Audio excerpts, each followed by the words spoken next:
This right here was absolutely beautiful to see in this episode, but we'll get to that a little bit later. This video is going to contain spoilers for episode 4 of genLOCK. I'll leave a link in the description below to Rooster Teeth first so you guys can go there, watch the episode for yourselves, as I'm not going to be showing the episode or clips from it in this video, simply images and analyses of the episode itself. So it's training time for the new recruits at the genLOCK program, with Valentina seeming to be getting used to the Holon body better than the others, with her sniping and skills of that sort. Ida, kind of the middle ground, and Cammy, of course, having no field combat experience or being a member of the military, holding a gun of any sort type thing, is kind of struggling the most, as it plays a role in the rest of the episode. But while it's doing this training montage, we learn a little bit more about the genLOCK program and some of the terminology.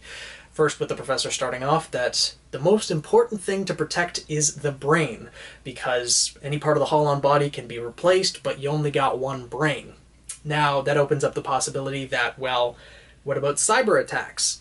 If something started attacking the data within the Holon while you're uploaded to it, well, the data is your brain, so when that comes back to your body, could that manifest as like a disease, illness, potentially mind control someone? Maybe that'll play a role later on. He only mentions it that one time, but we'll have to see, I guess. He also gives a definition to uptime. That is the amount of time that a brain can be uploaded to the Holon, because if it exceeds that uptime, then your neural image will change and your brain will now be incompatible with the body when it returns to it. So that could definitely pose some problems as well, making it so that a person might not be able to return at all, or might just have some alterations within their brain that might potentially kill them or something along those lines. It'll be interesting to see what happens with that, because I'm guessing there's going to be an instance of it happening at some point within the series. We also learn about overclocking, something that Julian actually demonstrates, which allows you to consume uptime at an accelerated rate, but at that cost, it will give you enhanced reflexes and allow you to do things that you wouldn't normally be able to do. For example, Julian uses it to dodge a bullet. I'm guessing it could be used for many other combat capabilities, but if you use it at the wrong point in time, your uptime will run out, and then there's just a dead Holon out there and your brain is retracted back to your body. So there's definitely some strategy involved in the amount of uptime you have and when to use overclocking so you don't leave a Holon out there for the enemy to grab. But one thing that's not actually mentioned is whether there's a refractory period between times you can be uploaded to the Holon. Does it take a day? Is it 12 hours? Is it 48 hours? That's not actually mentioned in this episode, but it's something that will play a factor later on, and hopefully we'll learn about in future episodes. We also learn a bit about the bodysuits, that there's kind of a neural link between all of the members, that it is actually a suit that's monitoring your neurons, enhancing your reflexes just in hand-to-hand combat and things like that. It's predicting your moves and going along with you, also enhancing your speed and your strength along with it. And as I mentioned, it has more of a neural link. The professor's words are a neural link when you're actually uploaded to the Holon, so that you can eventually start mind sharing, which he refers to as genLOCK Phase 2.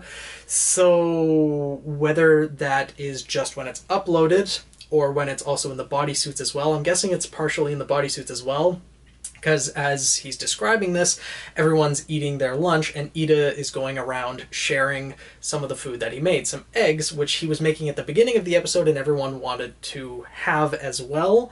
So I'm guessing he was able to read their thoughts or what they were kind of feeling, that they wanted it as well, I'm guessing. So it seems that not only is it in the Holon, but there's some extent of it in the bodysuits as well.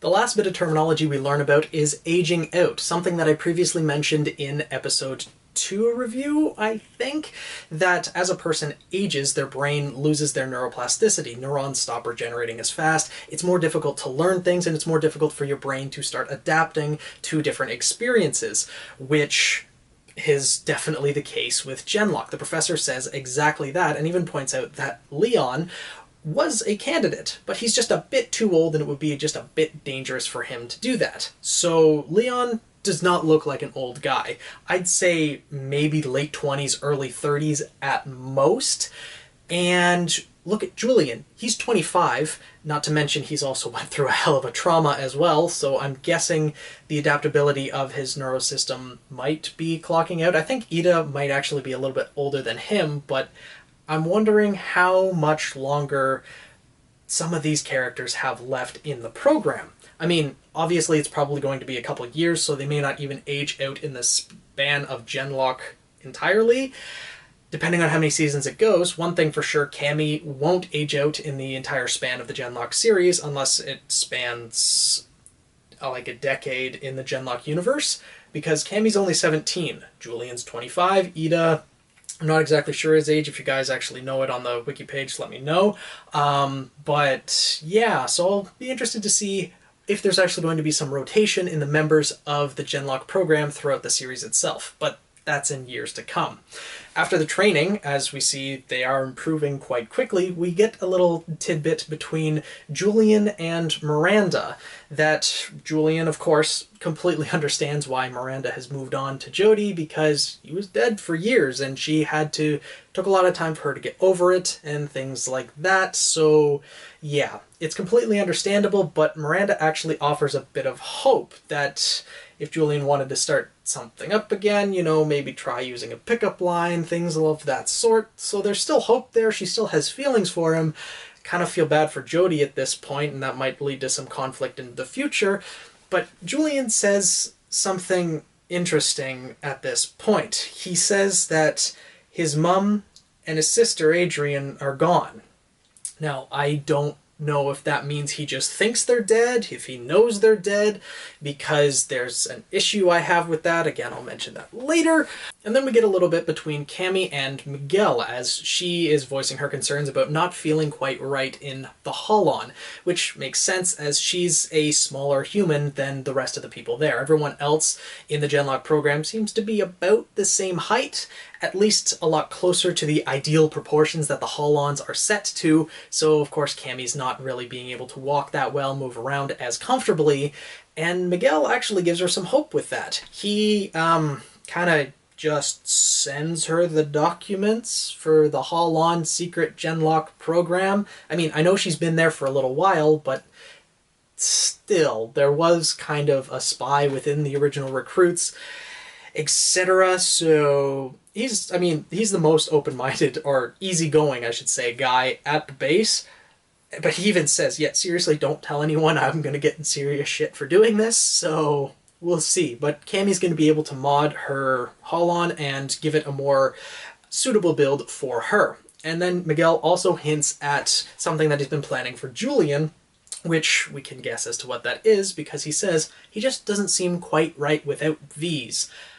Wings is going to be my guess, because we see it in the opening, plus Julian's a fighter pilot, piloting a plane, so it only makes sense. Then we get to see all of the genLOCK recruits in a little bit of their downtime. And what's a soldier to do in their downtime when they're not allowed off the base? Well, the internet, of course, or in this case, the ether. Cammy suggests going online for a little bit of gaming. They all pretty much agree, improved communication, things of that sort, so they all hop online to the virtual internet. Concerns me a little bit as to when our world gets to that point, with cyberbullying being as rampant as it is, won't be as peaceful-ish as the genLOCK one is shown to be.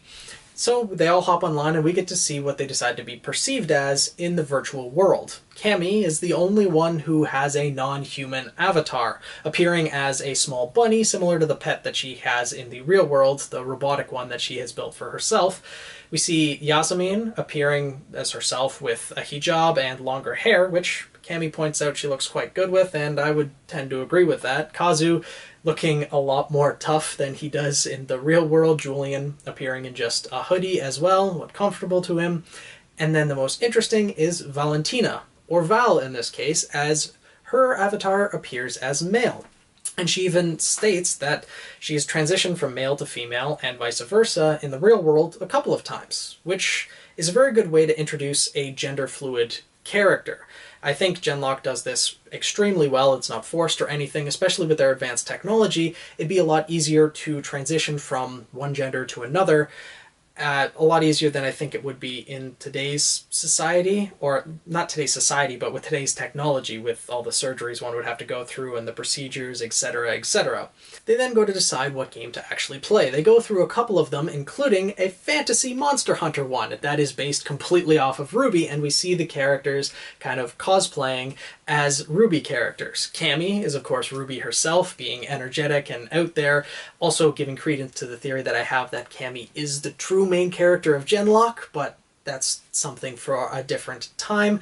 We see Valentina as Ren with the stealth. We see Kazu as Sun, being the one to charge in and being a bit rambunctious. We see Yasmin as Blake, you know, kind of keeping to herself, kind of quiet, things of that sort. The only one that kind of doesn't really make sense is Julian being Jean. Maybe it's just that their names both start with a J. Maybe it's that Julian's seen as an underdog. Not really, because he was also always an excellent fighter pilot. He didn't really come back from the dead. Maybe it's because he lost his girl, with Jean losing Pyrrha, and with Julian dying, he kind of lost Miranda. Maybe something along those lines. But everyone kind of decides to go their separate ways, but before they can get anywhere, the ether starts to glitch, and everything starts to shut down. But before it does, we see Julian's sister. Her avatar that we saw in the very first episode, we see here. It looks like she notices Julian is kind of reaching out to him, but everything shuts down before that. So that makes me wonder. Julian had mentioned previously in this episode that his mother and his sister were gone. Whether everyone just thinks they're dead, maybe there was just no contact after the attack of New York, or what, but she was there, and it looked like she saw Julian. Didn't get to say anything, but there's probably going to be some reunion at some point. We don't get anything more on that, though, because the ether just goes down, and they are all called away to battle. The Union is attacking the ether, something completely different than their normal strategy of inching into a territory, keeping infrastructure intact, so when they take it over, it's useful to them. Now they're hundreds of miles away, attacking something that's pretty important to the infrastructure of the polity. I guess it would deal a pretty heavy blow to them, but when they take it over, it would also be pretty difficult to bring it back, I'm guessing.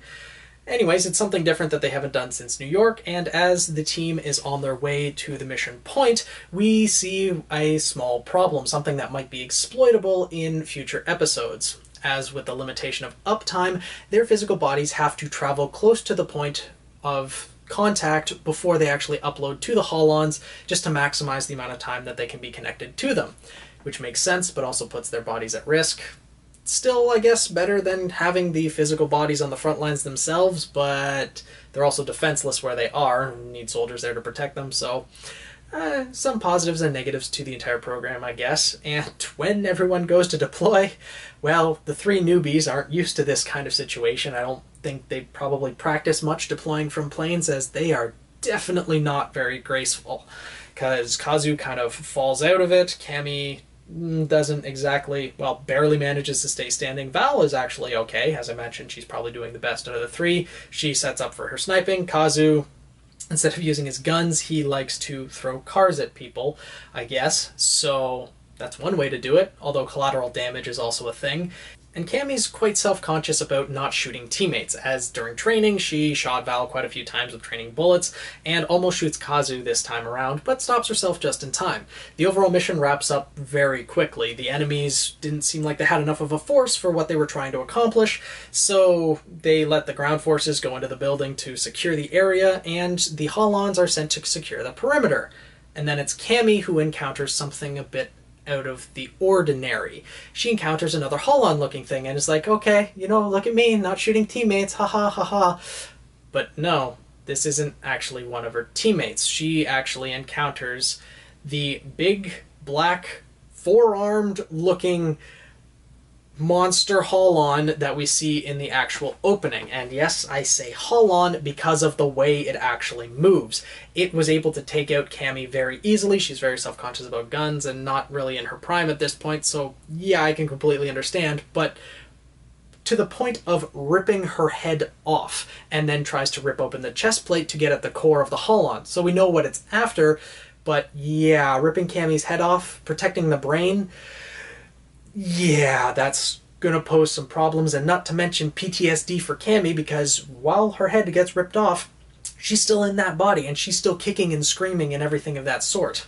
Now, if the Black Holon was able to get to the core, I don't know how that would have affected Cammy, whether it would have killed her or how much damage has actually been done to her at this point, but everyone else shows up to help out. The Black Holon was actually able to deploy an entire nano shield using that same purple dust that we saw back in episode 1 to cover the entire area and cut off Cammy from communications and from any satellite imaging or anything. So this thing's very advanced. It can not only control 4 arms, it can control the nanotechnology, and is moving very similarly to a Holon.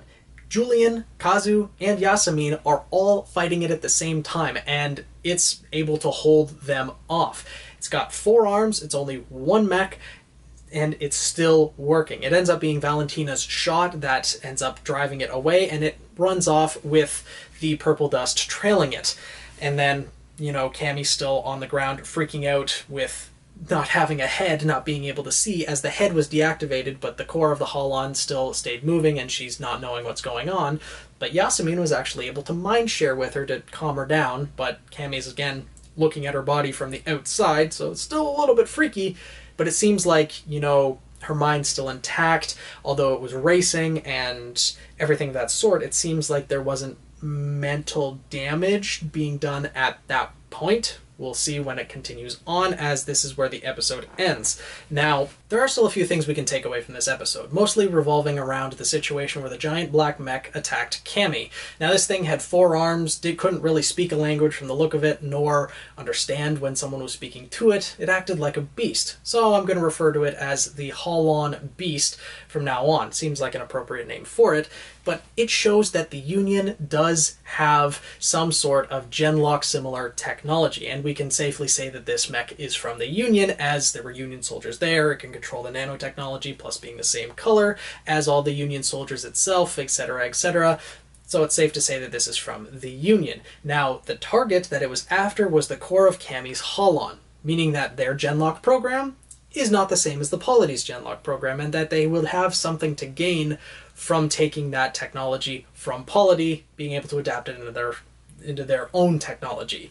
Now, being able to control 4 arms, and especially with the way that this beast acted like a beast, like not really being able to respond or control or come up with any real strategy, just attacking and going after its target, well, I'm guessing that the person piloting it, my guess is also Sinclair for that, by the way, considering he is the only other person that we know of in the series so far that can pilot a Holon. Of course, there's going to be other people, but considering he's one of the main mentioned characters, and we know he's already in the Union control, that seems like a good guess. Now, with it being able to control 4 arms and the way it acted, I'm guessing that it's taking a lot more of a strain on the person piloting it. Now, with there being so few pilots being capable of piloting a Holon, well, you can't go through pilots left, right, and center. You have to have a way to preserve their function. I'm guessing Sinclair's not in the best state right now, especially considering controlling 2 extra limbs is probably a bit more difficult than controlling a pair of wings or stealth or something like that, where it would take a little bit of a simpler trigger, I would think. But to control 2 limbs to that extent, a lot more neuroplasticity, a lot more strain on the brain itself. Not to mention that they specifically wanted to draw out the Polity Holons with this mission. That is why they targeted something hundreds of miles into Polity territory, is to make sure that the Holons were deployed as a first mission. And then they could easily target and try to take one of the cores. Now, it's concerning as to how that giant black beast got all the way into that territory, as I'm guessing someone would have seen it, or a giant carrier craft, or something. Maybe there was stealth involved, but I'm interested to see where this thing ran off to, because it's not like the actual nanomachines were covering it when it was running away, and we know that it can be detected, like the mech or the beast itself can be detected on the radar, as when Julian looked at his radar, he was able to see that Cammy was facing down with something that was an enemy. So, yeah. We know that it can be detected by radar if it's on foot. How is it going to get back to Union territory? Is it going to be camping out in Polity? There's some questions that need to be answered and will probably be explained in later episodes. This episode only marks the halfway point of the first season anyways, so a little bit late with this review as episode 5 is already released. Hopefully I'll get the review out with that within a couple days, but we'll see how that goes. We also have Yasmin being able to mind share with Cammy, reaching genLOCK 2, as the professor described it earlier in this episode. We know that everyone can reach genLOCK 1, but now, if genLOCK 2 is capable with everyone, well, that opens up a lot more strategies and capabilities for the genLOCK program itself. And it'll be interesting to see how this is applied throughout the series, the strategies, how people will learn from this point on, and also how they'll be able to adapt to their new capabilities, as with Cammy being given this information to modify her own mech.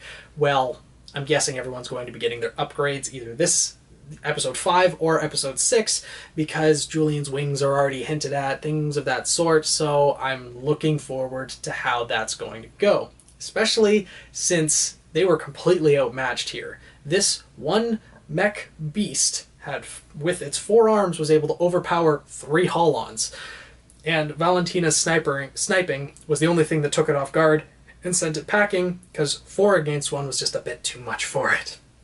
But if it really wanted to, I think it could have avoided it, because with a sniper, you know where the bullets are coming from. All you have to do is hold up Kazu in front of it, and yes, I say Kazu because he's the most inexperienced piloting the Holon and would probably be the most easy to get a hold of.